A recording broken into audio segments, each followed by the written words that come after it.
Welcome back to your channel Tripitaka.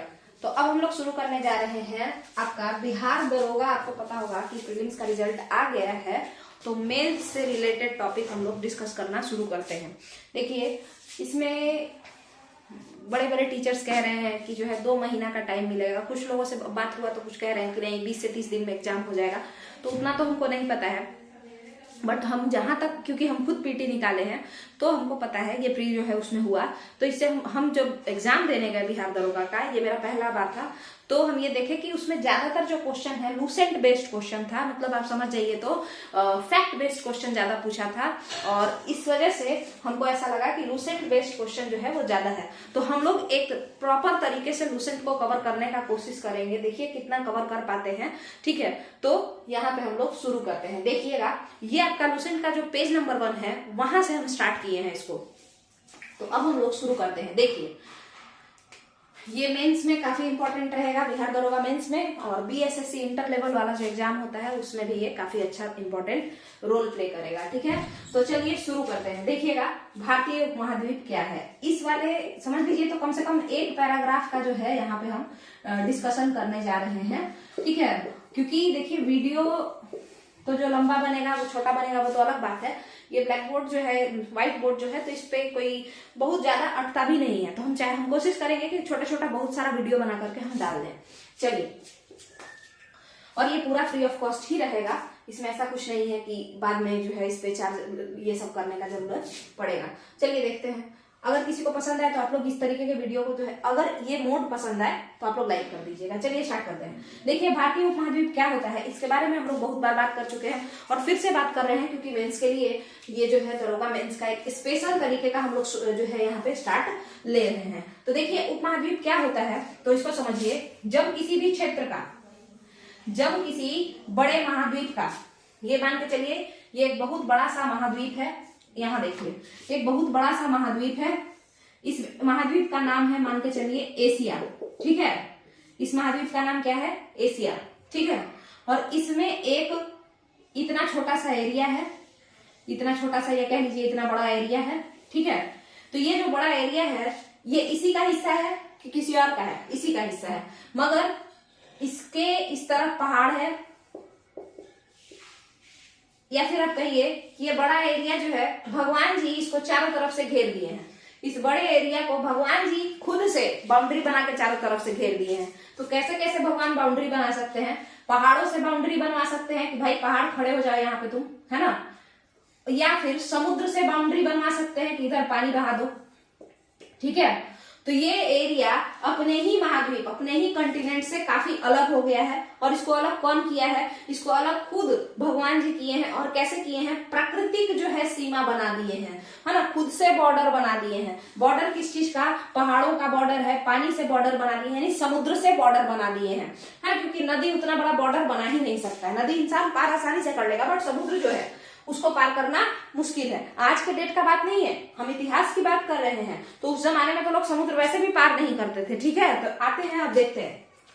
तो हम उपमहाद्वीप किसको कहते हैं, या हम सब कॉन्टिनेंट किसको कहते हैं, इस चैनल पे ये बात बहुत बार हो भी चुका है, बट फिर से यहाँ पे हम लोग देख लेते हैं। देखिएगा, उपमहाद्वीप हम किसे कहते हैं या सब कॉन्टिनेंट हम किसे कहते हैं, तो हम ये कहना चाह रहे हैं कि जो प्राकृतिक सीमा से बंध हो, ठीक है, जिसको किससे बांधा गया हो, प्राकृतिक सीमा से बांध दिया गया हो, ठीक है। तो प्राकृतिक सीमा से अगर हम किसी को बांध देते हैं, मेरे हिसाब से ये सीमा जो है इस साइड से होगा, है ना। तो सीमा से बांध दिया गया हो, और वो प्राकृतिक सीमा किस किस चीज का हो सकता है, पहाड़ का या पानी, बड़े पानी का, बड़े वाटर बॉडी का, ठीक है, जलीय निकाय का। तो यहां समझते हैं। अगर हम देखें अपने भारतीय उपमहाद्वीप की अगर हम बात करें तो उसमें क्या क्या है, तो इधर से आपको कौन सा है बताइए जरा, हिंदुकुश है। हिंदुकुश क्या है, एक पर्वत है। हिंदुकुश क्या है, एक पर्वत है, एक पहाड़ है। हिंदुकुश क्या है, इस यहाँ पे देख लेते हैं, इस साइड है हिंदुकुश, ठीक है। ऊपर में हिमालय है इस साइड, है ना। अगर आप इधर की बात करेंगे, इस साइड में भारतीय उपमहाद्वीप के क्या है, अराकान योमा है। अराकान योमा क्या चीज है, तो ये भी एक पहाड़ है, ठीक है। और नीचे में आप देखेंगे तो समुद्र है, और वो समुद्र क्या है, तो जाहिर सा बात है कि उस समुद्र का नाम, यहाँ पे तो पाक संधि है, पाक जल संधि, है ना। और नीचे से महासागर आपका महासागर कौन सा है? हिंद महासागर। तो अब हम बात करते हैं कि ये पूरा एरिया जो है हिंदुकुश, हिमालय और ये सब जो है हिंदुकुश, हिमालय, देखिएगा हम भारतीय उपमहाद्वीप को समझाने का कोशिश कर रहे हैं कि एशिया के अंदर एक बहुत बड़ा सा क्षेत्र है जो एशिया के बाकी हिस्सों से अलग हो गया है। बहुत बड़ा क्षेत्र जो एशिया के बाकी हिस्सों से अलग हो गया है। और इधर क्या है? इधर हिंदुकुश पर्वत है, ठीक है, इधर हिंदुकुश पर्वत है। इधर क्या है? तो अराकान योमा पर्वत है। फिर इधर क्या है? तो इधर आपका हिमालय नाम का एक पर्वत है। और नीचे में क्या है? तो पाक की खाड़ी, पाक जल संधि है, या आप कह लीजिए एक और है मन्नार की खाड़ी है ना। तो ये सारा है। तो ऐसा क्षेत्र जो कि प्राकृतिक सीमा से, एक बड़ा सा क्षेत्र जो प्राकृतिक सीमा से अपने ही कंटिनेंट से, अपने ही महाद्वीप या अपने ही महादेश से अलग हो जाता हो, हम उसे उपमहाद्वीप का नाम देते हैं। और इस उपमहाद्वीप में केवल और केवल क्या भारत ही है? नहीं, कई सारे देश हैं। अगर आप हिंदुकुश माउंटेन को देखते होंगे तो हिंदुकुश माउंटेन के इस तरफ, हिंदुकुश अगर ये है, अगर ये हिंदुकुश है तो इसके इस तरफ पाकिस्तान है, इधर साइड अफगानिस्तान है ना। तो अगर हम बात करें कि भाई इंडियन सब कॉन्टिनेंट या इंडियन हटाइए, उधर उपमहाद्वीप में या इस प्राकृतिक बाउंड्री के इस तरफ, प्राकृतिक बाउंड्री के अंदर में कौन है? पाकिस्तान। प्राकृतिक बाउंड्री के बाहर कौन चला जा रहा है? अफगानिस्तान। ठीक है, तो पहला कंट्री हो गया पाकिस्तान। अब बात करते हैं हिमालय। ये अगर हिमालय है तो हिमालय के अंदर में कौन है, यानी हिमालय के इस तरफ कौन है? तो आपको नेपाल दिखेगा, भूटान दिखेगा, और कौन दिखेगा? इंडिया खुद दिखेगा, है ना।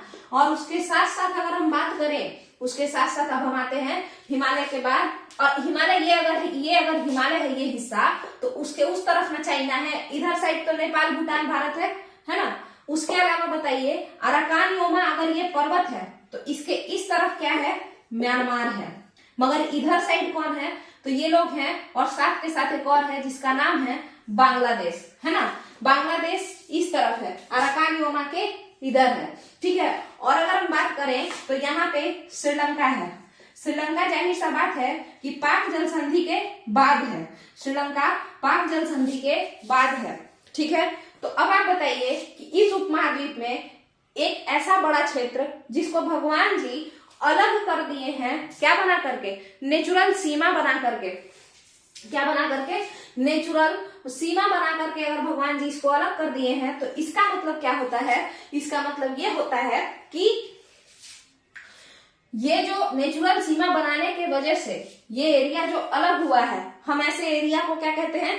उपमहाद्वीप कहते हैं, ठीक है। और इस उपमहाद्वीप में कितने सारे जो है देश हैं? तो आप देखेंगे कि 1 2 3 4 5 देश हैं, ठीक है। टोटल कितने देश हैं?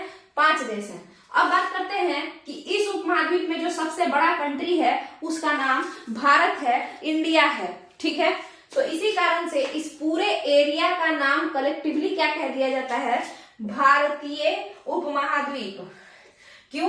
क्योंकि यही सबसे बड़ा एरिया है, तो इसी एरिया के नाम पर इस पूरे उपमहाद्वीप का नाम पड़ जाता है, और इंडियन सब कॉन्टिनेंट अंग्रेजी में इसको हम लोग कह देते हैं। अब बात करते हैं, यहाँ पे एक कंफ्यूजन होता है कि क्या श्रीलंका इसका पार्ट है या नहीं है। तो बात करते हैं कि श्रीलंका को कुछ हिस्टोरियंस या ज्योग्राफर भी आप कह सकते हैं, ये लोग मानते हैं कि ये इसी का पार्ट है, जबकि कुछ हिस्टोरियंस कहते हैं कि ये इसका हिस्सा नहीं है। देखिए कैसे, जो मानते हैं वो इस वजह से मानते हैं क्योंकि यहाँ पे राम सेतु पुल जो है वो श्रीलंका को जोड़ देता है। इस उपमहाद्वीप वाले एरिया से राम सेतु पुल श्रीलंका को जोड़ देता है, और इसी कारण से कुछ लोग मानते हैं कि नहीं, ये खुद कनेक्टेड है स्थलीय बाउंड्री, यानी स्थल से, लैंडमास से कनेक्टेड है श्रीलंका, यानी ये इसी का हिस्सा है, भारतीय उपमहाद्वीप का ही हिस्सा है। जबकि कुछ कहते हैं कि नहीं, ये तो पाक जल संधि, पानी बह रहा है ना, तो जब पानी बह रहा है तो भगवान इसको जो है पानी वाला बाउंड्री से अलग कर दिए हैं, यानी ये अंदर के उपमहाद्वीप का हिस्सा नहीं है। क्लियर है? तो दोनों ही केस सही है, इनका भी मानना सही है और इसका भी हम लोग जो नॉर्मली जानते हैं वो भी सही है। अब देखिए, जब कोई भी क्षेत्र पहाड़ों से, समुद्रों से, बाकी लोगों से अलग हो जाता है ना, तो जाहिर सा बात है कि इस एरिया का जो कल्चर होता है, क्योंकि वो सबसे अलग हो गया है, सबसे अलग रहने लगा है, तो उसकी संस्कृति यानी उसके रहने सहने का ढंग, खाने पीने का ढंग है ना, बोलचाल का ढंग, और उसके साथ साथ वो कैसा दिखेगा है ना, उसका जो रंग रूप है वो सब भी बाकी लोगों से अलग हो जाएगा। तो कल्चरल डिफरेंस यानी सांस्कृतिक जो है, सांस्कृतिक उसको क्या कहेंगे, सांस्कृतिक विभिन्नता देखने को मिलेगा। यानी भारतीय उपमहाद्वीप, ठीक है, भारतीय उपमहाद्वीप के लोग एशिया के बाकी कंट्री के लोगों से काफी अलग होंगे। और इसका एग्जाम्पल अगर हम लोग देखना चाहें तो आप खुद से समझ लीजिए कि देखिए, चाइना भी क्या है, एशिया का हिस्सा है, जापान भी एशिया का हिस्सा है ना, बहुत सारा क्षेत्र एशिया का हिस्सा है ना, मगर फिर भी हम लोग का जो उपमहाद्वीप है, उन लोगों का जो कल्चर है, जो संस्कृति है, वो चाइनीज कल्चर से मैच नहीं करता है, ठीक है, वो चाइनीज कल्चर से मैच नहीं करता है। मगर आप देखिए, अगर हम इंडिया को कंपेयर करें तो इंडिया का कल्चर नेपाल से मैच करता है। नॉर्थ इंडियन लोगों का, जो हिंदू लोग हैं, उनका कल्चर नेपालियों से मैच करता है। खास करके बिहार के मिथिलांचल साइड के जो लोग हैं, उन लोगों का जो है नेपाल से कल्चर बहुत ज्यादा मैच करता है। दूसरी बात, अगर हम भारत की बात करें तो क्या पाकिस्तान से इसका कल्चर मैच नहीं करता है? करता है। क्यों? क्योंकि पाकिस्तान के मुस्लिम और भारतीय मुस्लिम का कल्चर लगभग सेम है। दूसरी बात, अगर हम इंडिया और बांग्लादेश की बात करें तो क्या इसका कल्चर मैच नहीं करता है? करता है। कैसे? बंगाली जो हमारे यहाँ है, वेस्ट बंगाल के लोग, और ये बांग्लादेशी लोग, ये सभी लोग बंगाली भाषा ही बोलते हैं, तो इस तरीके से कल्चर मैच करता है। भूटान की अगर हम बात करें तो अरुणाचल प्रदेश के लोगों से जरूर ही इन लोगों का जो कल्चर है वो मैच करता है, ठीक है। और हम श्रीलंका की भी बात करें अगर, तो श्रीलंकन कल्चर तमिलनाडु के लोगों से श्रीलंका का कल्चर मैच करता है ना। तो ये कुल मिला जुला करके आपका टोटल बात हुआ। तो इंडियन सब कॉन्टिनेंट यहाँ पे कंप्लीट होता है कि हमारे, अब आप सुनिएगा, ध्यान से देखिएगा कि जो बुक है उस बुक में ये कहता है कि उत्तर में हिमालय से लेकर, क्या कहता है, उत्तर में हिमालय से लेकर दक्षिण में समुद्र तक फैला, दक्षिण में समुद्र तक फैला यह उपमहाद्वीप यानी भारतीय उपमहाद्वीप या इंडियन सब कॉन्टिनेंट। तो अब आपसे अगर कोई पूछेगा कि क्या इंडियन सब कॉन्टिनेंट का मतलब भारत होता है, ये गलत बात है। इंडियन सब कॉन्टिनेंट में टोटल 5 कंट्री आते हैं, और अगर हम श्रीलंका को भी मिला लें तो फिर टोटल 6 कंट्री आते हैं। और क्यों हम उसको सब कॉन्टिनेंट या उपमहाद्वीप कहते हैं? क्योंकि वो बाकी एशिया के बाकी देशों से प्राकृतिक सीमा बना करके खुद को अलग कर लिया है। इसी कारण से हम इसे उपमहाद्वीप कहते हैं। और इसका नाम भारतीय उपमहाद्वीप हम इसीलिए दिए हैं क्योंकि इसमें जो इन सारे देश में जो सबसे बड़ा देश है वो भारत है। तो इसी कारण से सबसे बड़ा क्षेत्रफल होने के कारण इसका नाम, इस पूरे के पूरे उपमहाद्वीप का नाम भारतीय उपमहाद्वीप पड़ गया है। क्या क्लियर है? क्या यहां तक का क्लियर है? भारतीय उपमहाद्वीप तक का क्लियर है। अब यहाँ पे 2 क्वेश्चन है जिसको हम लोग समझेंगे। इससे रिलेटेड भारतीय उपमहाद्वीप से 2-4 क्वेश्चन हम लोग देख लेंगे कि किस तरीके का क्वेश्चन आ सकता है किसी भी एग्जाम में।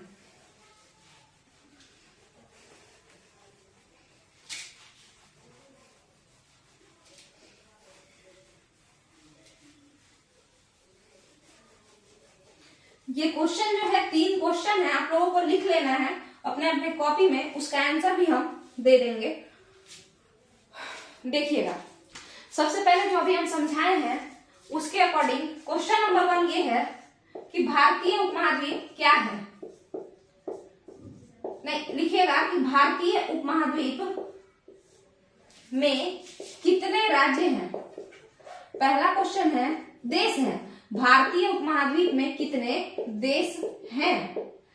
तो देखिए, पहला तो बात यह होगा कि टोटल 5 हैं, ठीक है। और अगर हम +1 कर लें, श्रीलंका को कहीं पे लिया जाता है, कहीं पे नहीं लिया जाता है। कारण, क्योंकि श्रीलंका जो है वो राम सेतु यानी एडम्स पुल से जुड़ा भी हुआ है, स्थल से, स्थल मार्ग उसका है ना, यानी वो अलग नहीं हो पाया है। कुछ लोग ऐसा कहते हैं, कुछ जियोग्राफर, कुछ हिस्टोरियन। एक मत ये कहता है कि श्रीलंका भी भारतीय उपमहाद्वीप का हिस्सा है, जबकि ज्यादातर लोग कहते हैं कि श्रीलंका भारतीय उपमहाद्वीप का पार्ट नहीं है, क्योंकि वो पाक की खाड़ी से, पाक जल संधि से और मन्नार की खाड़ी से अलग हो जा रहा है भारतीय क्षेत्र से, भारतीय उपमहाद्वीप वाले क्षेत्र से, है ना। और वो समुद्री इलाका है। और हमने अभी पढ़ा कि उपमहाद्वीप क्या है, तो जो प्राकृतिक सीमा से अपने आप को मतलब चारों तरफ से घेर ले, है ना, प्राकृतिक सीमा से जो खुद को बाकी लोगों को हटा दे और खुद को चारों तरफ से प्राकृतिक बाउंड्री से घेर ले, हम उसी एरिया को क्या कहते हैं, उपमहाद्वीप कहते हैं। तो दूसरा क्वेश्चन यही है, उपमहाद्वीप क्या है, उपमहाद्वीप क्या होता है, या उपमहाद्वीप किसे कहते हैं, है ना। तो उपमहाद्वीप हम लोग किसे कहते हैं, वैसा क्षेत्र जो कि बाकी किसी, सुनिएगा, उपमहाद्वीप किसे कहते हैं, किसी महाद्वीप का वैसा क्षेत्र, किसी महाद्वीप का वैसा क्षेत्र जो महाद्वीप जो किसी महाद्वीप का वैसा क्षेत्र जो प्राकृतिक सीमाओं से, जैसे दो ही चीज है जो प्राकृतिक सीमा का निर्माण कर सकता है, बड़ा, मतलब देखिए सीमा होना चाहिए ऐसा कि जो कि अलग कर दे। अब नदी वदी तो पार करके नाव से दिन भर हम आते जाते रहेंगे ना, तो इसीलिए तो समुद्र हो गया, सागर हो गया, ठीक है, जैसे समुद्र, सागर या पर्वत, खाड़ी आदि, है ना। तो ऐसे प्राकृतिक, जो प्राकृतिक सीमाओं से, किसी महाद्वीप का ऐसा क्षेत्र जो प्राकृतिक सीमाओं से घिर जाए तथा उस महाद्वीप के अन्य क्षेत्रों से अलग हो जाए, तो हम उसी को उपमहाद्वीप कहते हैं। दूसरी बात, उपमहाद्वीप की क्या विशेषताएं हैं, तो उपमहाद्वीप की क्या क्या विशेषताएं हैं, तो देखिए उपमहाद्वीप कभी भी अगर कहीं है तो उससे विशेषता उसका यही होगा कि वो कल्चरली अलग होगा, है ना। उपमहाद्वीप की विशेषताएं अगर हम देखें तो सांस्कृतिक तौर पर वो काफी ज्यादा क्या हो जाएगा, अलग हो जाएगा, सांस्कृतिक विभिन्नता देखने को मिलेगी। माने महाद्वीप के अन्य क्षेत्रों से, जो उपमहाद्वीप के देश हैं वो लोग बाकी क्षेत्रों से बहुत ज्यादा अलग थलग हो जाएंगे, सांस्कृतिक विभिन्नता देखने को मिलेगी, है ना। उसके अलावा रिलीजन में भी थोड़ा बहुत जो है हेर फेर देखने को मिल सकता है। वैसे तो हम लोग ये जानते हैं कि उपमहाद्वीप पे बहुत सारा अटैक हुआ और अब हम लोग पूरा एकदम उसमें हर टाइप का, हर रिलीजन के लोग आ गए हैं, है ना, बदलाया गया है, रिलीजन का धर्म का परिवर्तन किया गया है, तो इन कारणों से। तो कुछ ये क्वेश्चन हो गया कि भारतीय उपमहाद्वीप में कितने देश हैं। एक और क्वेश्चन है जो कि इंपॉर्टेंट है कि भारतीय उपमहाद्वीप की चौहद्दी बताएं, भारतीय उपमहाद्वीप की चौहद्दी बताएं। तो ये तो हम लोग जानते हैं, कैसे जानते हैं कि उत्तर में इसके हिमालय है, उत्तर में इसके क्या है, हिमालय है, दक्षिण में क्या है, सी है, कितने तरीके का, दो, एक तो पाक, दूसरा मन्नार, है ना। इसके अलावा इधर पूर्व साइड में, सॉरी पश्चिम साइड में क्या है, तो पश्चिम साइड में हम ये जानते हैं कि हिंदुकुश नाम का एक जो है पर्वत है ना, तो हिंदुकुश नाम का एक पर्वत है, और पूर्व साइड में अराकान योमा नाम का एक पर्वत है। क्लियर है। तो भारतीय उपमहाद्वीप की चौहद्दी यही है। इससे एक और क्वेश्चन बनेगा, जैसे यहाँ देखिए हिंदुकुश पर्वत जो है तो वो कहाँ पे है, हिंदुकुश पर्वत किन दो देशों के बीच बाउंड्री बना रहा है, तो इधर साइड आपका पाकिस्तान हो जाएगा और इधर क्या हो जाएगा, अफगानिस्तान हो जाएगा। तो पाकिस्तान और अफगानिस्तान के बीच में हिंदुकुश पर्वत बाउंड्री बना रहा है, एक ये क्वेश्चन हो गया। दूसरा, अराकान योमा पर्वत किन दो देशों के बीच बाउंड्री बना रहा है, या ये कहिए कि अराकान योमा पर्वत कहाँ है ना, किधर है, तो हम कहेंगे म्यांमार इधर है, इधर आपका इंडिया का जो नॉर्थ ईस्टर्न स्टेट्स है वो सब है ना। तो यहाँ पे आपका हो गया ये। है ना। अब बात करते हैं इसके बाद हम लोग आगे के टॉपिक पे कि ये जो हमारा देश है भारत, है ना, इसका नाम भारत है, क्या क्या नाम है उस पे बात कर लेते हैं और सारा क्वेश्चन इसमें भी हम लोग देख लेंगे।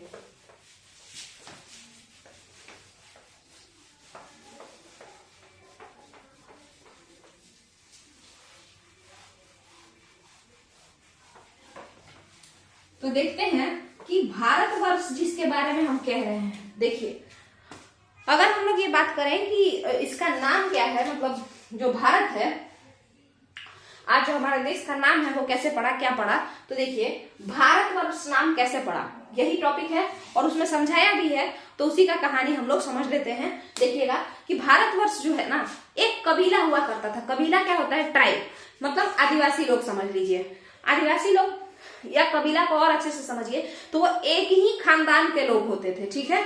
एक कबीला यानी एक ही खानदान के लोग, ठीक है। और वो भारत के नॉर्थ वेस्टर्न हिस्सा यानी उत्तर पश्चिमी भाग में रहते थे।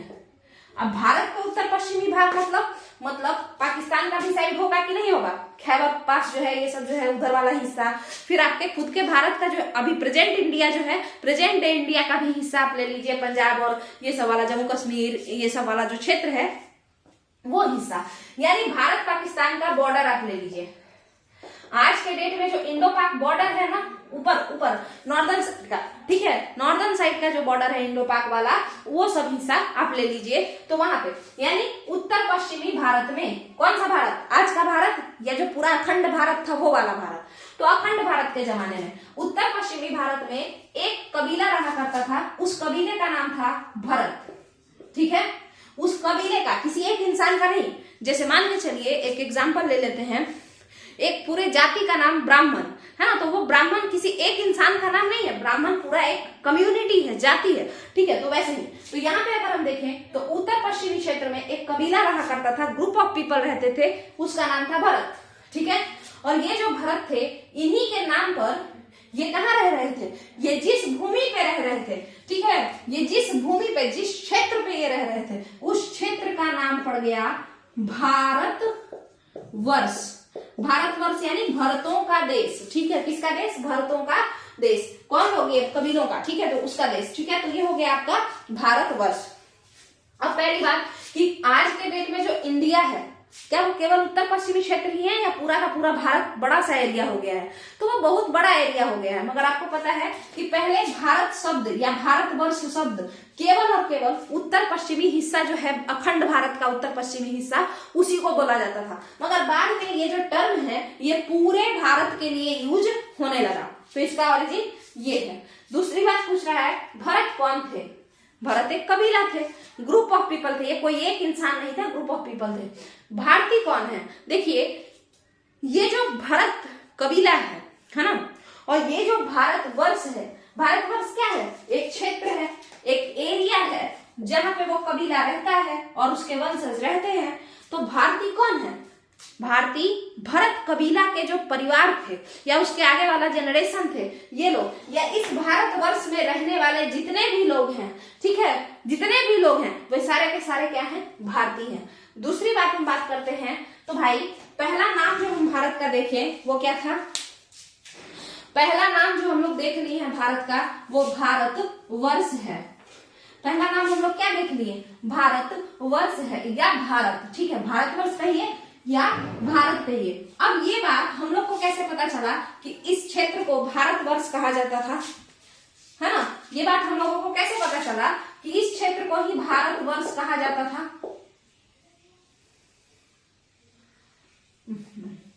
ये बात हम लोगों को कैसे पता चला कि इस क्षेत्र को ही भारतवर्ष कहा जाता था, ये बताइए। तो सबसे पहले आप बात को समझिएगा, हम लोग महाकाव्य पढ़े। अब ये महाकाव्य क्या होता है? रामायण, महाभारत, ये हमारे लिए एपिक है, ठीक है, एपिक यानी महाकाव्य, महाग्रंथ। दूसरी बात, अगर हम तमिल क्षेत्र में चले जाएंगे तो उनके अलग अलग एपिक हैं, यानी उसके लिए अलग अलग भी महाकाव्य है, जैसे शिलापद्धिकरण, मणिमेखले, ठीक है, ये सब उनका वो है, ठीक है, तो ये सब उनका क्या है, महाकाव्य है, तमिल महाकाव्य के नाम से ये जाना जाता है। तो हमारे रामायण महाभारत है तो हम उसको पढ़े, तो उसमें उस क्षेत्र का नाम ये दे रहा था, तो हम जान गए कि भारतवर्ष के बारे में ही बात हो रहा है। तो हम कैसे जाने कि भारतवर्ष है, तो क्या लिखा हुआ था, तो सिंधु नदी ये सब का अगल बगल के क्षेत्र का बात हुआ होगा, तो हम समझ गए होंगे कि इस एरिया का ही बात हो रहा है, यानी इसी को भारतवर्ष कहा जा रहा है। दूसरी बात, पुराण पढ़े तो पुराण में भी हमको पता चला है ना। अब अगर हम बात करें कि पुराणों में सबसे पुराना वाला पुराण कौन है, तो हम कहते हैं मत्स्य पुराण है, ठीक है। सबसे पुराना पुराण कौन है, पुराण का मतलब क्या होता है, वही ओल्ड, पुराण का मतलब ही होता है ओल्ड, गांव में बोला जाता है पुरान कपड़ा है ना, तो वही ओल्ड होता है। ये जो भी पुराण होता है ना, ये पुरानी संस्कृतियों की बात करता है, कल्चर की, इसके अलावा ऐतिहासिक प्रथा उस समय किस तरीके का था, ये सबका, राजनीति कैसी थी इसका, धर्म कैसा था इसका, यही सबका बात ये पुराण करता है। उस समय की राजनीति तो जाहिर सा बात है राजाओं की भी बात करता होगा। तो सबसे पुराना जो पुराण है वो मत्स्य पुराण है। क्वेश्चन है सबसे पुराना पुराण कौन सा है, सर्वाधिक प्रमाणिक माना जाता है इसको, है ना, और वो मत्स्य पुराण है। और ये मत्स्य पुराण क्योंकि ये संस्कृति की बात करता है, कोई भी पुराण संस्कृति की बात करता है, राजनीति की बात करता है, धर्म की बात करता है, तो मत्स्य पुराण भी किस टाइम के राजा का बात कर रहा है, तो हम लोग कहते हैं कि मत्स्य पुराण किस राजा से या किस राजवंश से रिलेटेड है, किस डायनेस्टी से रिलेटेड है, तो वो सातवाहन डायनेस्टी से रिलेटेड है। वो किस डायनेस्टी से रिलेटेड है, मत्स्य पुराण सातवाहन डायनेस्टी से रिलेटेड है। क्लियर है, हाँ। तो यहाँ पे तो हम लोग ये चीज देख लिए। अब पुराण कितने होते हैं और कौन इसको लिखा, ये सब भी हम लोग देखेंगे। लोमहर्ष और हुकृश्रवा ने इनको लिखा था, उन्हीं को माना जाता है कि यही लोग लिखे हैं, तो वो सब तो हम लोग देखेंगे ही। मगर अब हम आगे बढ़ते हैं। तो जो पहला नाम हमको मिला वो भारतवर्ष मिला, पहला नाम हमारे क्षेत्र के लिए जो हमको मिला वो भारतवर्ष मिला। और हम कैसे जाने, अपने महाकाव्यों को पढ़ करके, पुराणों को पढ़ करके जाने कि भारतवर्ष कहा जाता है। दूसरी बात, बाकी और भी नाम है, जैसे इंडिया हम लोग के पास नाम एक आता है, एक हिंदुस्तान नाम आता है। तो इन सारे नाम का क्या है लॉजिक, उसको देख लेते हैं। तो देखिएगा, इंडिया या हिंदुस्तान जो नाम है उसके बारे में बात करते हैं। देखिए, आपको पता है आज से लगभग 2500 साल पहले की बात है, आज से लगभग 2500 साल पहले की बात है कि जो समुद्री इलाका है ना, हम लोगों का जो कोस्टल रीजन है, कोस्टल रीजन यानी ये क्षेत्र और ये क्षेत्र, तटीय क्षेत्र, वो तटीय क्षेत्र, समुद्र तटीय क्षेत्रों का विकास होना शुरू हुआ और वहां पे व्यापार बढ़ने लगा, ठीक है। और जब व्यापार बढ़ने लगा ना, तो विदेशी लोग आने लगे। ये क्लियर है, क्लियर है। तो अगर हम बात करें विदेशी लोग आने लगे, तो आप पहले खुद बताइए, आप अखंड भारत के समय का जमाना सोचिए, है ना, यानी बिफोर 1947 के जो जमाना है उसको सोचिए, ठीक है। तो उस समय में तो पाकिस्तान भी हम ही लोग का हिस्सा था, तो यानी कि ये वाला एरिया इस तरीके से, ये पूरा एरिया विकसित होने लगा था। और आपको पता है कि पाकिस्तान के इस साइड, नीचे साइड में कौन है, ईरान है। तो सबसे पहले अगर इधर व्यापार यानी इधर विकास शुरू हुआ होगा, तो ईरान के ही लोग ना इधर आए होंगे। तो सबसे पहले जो हमारे यहाँ व्यापार करने आए वो ईरान के ही लोग आए, ठीक है, क्योंकि इधर समुद्र तटीय क्षेत्र में 2500 साल पहले विकास होना शुरू हो गया था, वो डेवलप होने लगा था, यहाँ पे व्यापार वगैरह होना शुरू हो गया था। तो पड़ोसी देश वाले लोग आने लगे, और उस समय हमारा पड़ोसी कौन था, ईरान था। तो जब ईरान के लोग यहाँ आए 2500 साल पहले, ठीक है, और उसी समय में इन लोगों ने मतलब इधर से घुसे, इधर से अपना हर जगह से आना जाना शुरू हो गया। तो जो है इनको पता था कि इधर एक नदी बहती है, ठीक है, और उस नदी को ये क्या कहते थे, उस नदी को ये हिंदोस कहते थे। ईरान के लोग, एक नदी था, उस नदी को ये हिंदोस कहते थे। आज के डेट में उस नदी को सिंधु कहा जाता है या इंडस कहा जाता है, ठीक है। तो हिंदोस आज के डेट में सिंधु नदी, तो इस नदी को ये हिंदोस कहते थे। और इस नदी के पूर्वी हिस्सा को ये ईरानी हिंदुस्तान कहते थे। क्लियर है, इस नदी के पूर्वी हिस्सा को ईरानी क्या कहते थे, हिंदुस्तान कहते थे। तो इस तरीके से हम लोगों को एक और नाम मिल गया, हिंदुस्तान। अब आते हैं ग्रीक के बारे में। तो ग्रीक यानी यवन लोग, जब सिकंदर ये सब यमन था। जब वो लोग आया तो वो इसको क्या कहता था, इस नदी को, वो इस नदी को इंडोस कहता था, इंडस नहीं कह करके इंडोस कहता था, और इधर साइड के क्षेत्र को इंडिया या इंदे कहता था। क्लियर है? तो इधर साइड के पूर्वी क्षेत्र को, नदी के पूर्वी क्षेत्र को क्या कहता था, इंडिया कहता था, इंदे कहता था। तो पूरे के पूरे यूरोप वाले लोग इसको इंडिया ही कहने लगे, चाहे वो अंग्रेज हो, पुर्तगाली हो, कोई भी हो, क्योंकि पहले जब ग्रीक यानी यूनान के लोग आए थे जब, तो वो कहाँ के थे, वो भी यूरोपीय थे। तो वो आए तो वो इंडे कहे, इंडिया कहे, तो ये लोग भी कहने लगा, जितना भी यूरोप का लोग था। तो ये बात क्लियर है, हिंदुस्तान और इंडिया वाला जब बात क्लियर है, तो अब हम लोग बात करेंगे कि एक और नाम जो है हिंद, हिंद शब्द जो है वो कौन हम लोगों को दिया, है ना। तो हिंद शब्द अरब के जो लोग हैं उन लोगों ने हमें दिया। अरब यानी सऊदी अरब ये सब वाला जो क्षेत्र है वो लोग, ठीक है। अरबी लोगों ने हमें भारत को क्या कहा, हमारे भारत को हिंद कहा। अब एक बात आप जान जाइए कि पाकिस्तान उस समय नहीं था, ये जितना भी नाम है, ये भारत पाकिस्तान जो पूरा एरिया था, जो अखंड भारत था, उस समय तो म्यांमार भी भारत नहीं था, तो ये टोटल एरिया का नाम ये सब पड़ा था, ठीक है। अब बात करते हैं, एक और इम्पोर्टेंट बात है जो कि यहाँ पे देखिए कि हिंदू, ये जो हिंदू शब्द है ये क्या है ना। क्या हिंदू किसी धर्म का नाम है या फिर कुछ और है, उसको समझ के यहाँ पे हम लोग इस वीडियो को खत्म कर देंगे, ठीक है। फिर कल हम भारतीय जनसंख्या के बारे में पढ़ेंगे कि किस किस टाइप के लोग है ना यहाँ पे देखने को मिले हम लोगों को, और उन लोगों को क्या क्या कहा गया, जैसे आर्य, अनार्य, ये सब जो टर्म है उन सब चीजों को भी समझ लेंगे, ठीक है।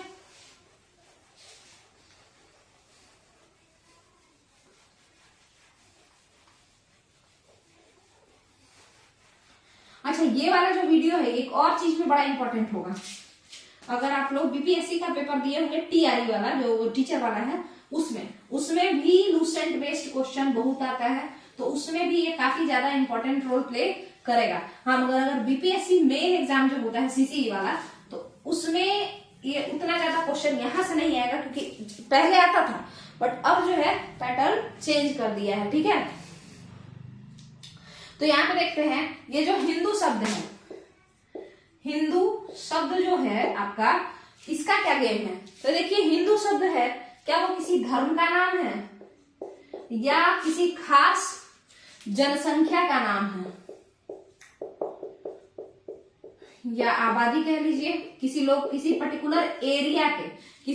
पर्टिकुलर एरिया के लोगों का नाम है, ये जो शब्द मिला है। तो ये देखिए, आपको पता है सबसे पहली बात, हिंदू धर्म को नहीं कहते हैं, धर्म सनातन होता है, धर्म नहीं है हिंदू, ठीक है। हिंदू धर्म नहीं है, धर्म का नाम सनातन होता है। ये एक पर्टिकुलर एरिया में रहने वाले सभी लोगों को कहा जाता है। हिंदू शब्द एक पर्टिकुलर एरिया में रहने वाले सभी लोगों के लिए यूज होता था। अब तो धर्म के नाम पे यूज हो रहा है, बट पहले किस चीज के लिए यूज होता था, एक पर्टिकुलर एरिया में रहने वाले सभी लोगों को हिंदू कहा जाता था। तो वो एरिया कौन सा है, तो वो एरिया है ये रिवर, ये नदी, जिसका आज का नाम सिंधु है, मगर उस जमाने का नाम क्या था, हिंदोस। और ये हिंदोस नाम इस नदी को कौन दिया, तो हिंदोस नाम दिया ईरानियों ने। अच्छा, इस नदी का नाम पहले क्या था, आज तो सिंधु है, मगर पहले क्या था, हिंदोस। और इसको हिंदोस कौन बुलाता था, ईरान के लोग। बट ईरान को उस समय क्या कहा जाता था, पर्शिया, ठीक है। उस समय ईरान को क्या कहा जाता था, पर्शिया। और यहाँ पे भाषा कौन सी बोली जाती थी, फारसी। इसको हिंदी में फारस कह सकते हैं। तो यहाँ पे भाषा कौन सी बोली जाती थी ईरान में, फारसी, ठीक है। और ये जो हिंदोस नदी है, इसके इधर का क्षेत्र हिंदुस्तान हुआ, ठीक है। और यहाँ रहने वाले, इसके पूरब में रहने वाले जितने भी लोग थे, वे सभी क्या हो गए, हिंदू हो गए। वे सभी क्या हो गए, हिंदू हो गए। अब आप एक बात बताइए कि इस तरीके से हम लोगों को हिंदू जो शब्द दिया है वो किसने दिया है, पर्शिया के लोगों ने दिया है। और पर्शिया के लोगों ने जब ये नाम रखा है, तो जाहिर सा बात है कि ये जो टर्म हिंदू है, ये कोई फारसी शब्द है या संस्कृत शब्द है, तो ये एक फारसी शब्द है, ठीक है। हिंदू जो शब्द है वो फारसी शब्द है, ये कोई संस्कृत टर्म या हिंदी टर्म नहीं है, ये फारसी टर्म है, ठीक है। तो यहाँ पे आपका ये जो टॉपिक है भारतीय उपमहाद्वीप वाला, ये कंप्लीट होता है। इसमें हम लोग देख चुके हैं, बहुत सारा चीज समझ चुके हैं, ठीक है। और किस किस तरीके से क्वेश्चन आएगा, अच्छा एक देखिए, ध्यान से सुनिए क्वेश्चन को कैसे ये करना है। जैसे हिंदू जो शब्द है उसका ओरिजिन कहाँ से हुआ, तो ये कहानी है उसके पीछे, ठीक है। और वो क्या है, हिंदू शब्द का मतलब क्या होता है, तो आज के डेट में हम इसे धर्म के तौर पर लेते हैं, बट ये उन जनसंख्या को कहते हैं, उस आबादी को कहा जाता है जो कि सिंधु के पूरब साइड में रहते हैं। तो जितने भी पाकिस्तानी लोग हैं, जितने भी इंडियन लोग हैं, है ना, और आप समझ लीजिए तो बांग्लादेश के भी लोग हैं, नेपाल के लोग हैं, भूटान के लोग हैं, ये सारे के सारे लोग क्या हो गए, हिंदू हो गए। कौन कह रहा है, ये पर्शियन लोग कह रहे हैं, क्योंकि उन्होंने ही ये नाम हमें दिया है, ठीक है। तो ये जो शब्द भी है हिंदू, ये फारसी भाषा का शब्द है, क्लियर है। तो यहाँ पे इस वीडियो को खत्म करते हैं, इस वीडियो को देखिए आप लोग। ये जो है बिहार दरोगा मेंस में बड़ा इंपॉर्टेंट रोल प्ले करेगा। उसके अलावा और ये कहाँ पे इंपॉर्टेंट रोल प्ले करेगा, अगर हम आपको बता दें तो ये बीपीएससी पीआरटी एग्जाम अगर होगा, है ना, जो कि अगस्त में होगा शायद, उसमें बड़ा इंपॉर्टेंट रोल प्ले करेगा। फिर बीपीएससी टीआरई 3.0 जो होगा उसमें बड़ा इंपॉर्टेंट रोल प्ले करेगा। और उसके अलावा बीएसएससी में अगर पूछा जाएगा किसी भी तरीके का क्वेश्चन, जो आपका एसएसटी का क्वेश्चन होता है, उसमें ये बहुत ज्यादा इंपॉर्टेंट रोल प्ले करेगा ये सीरीज, ठीक है। तो यहीं पे इस वीडियो को आप खत्म करते हैं। आप लोग देखते रहिए और चैनल को थोड़ा सपोर्ट कीजिए, बाकी सब चलिए, थैंक यू।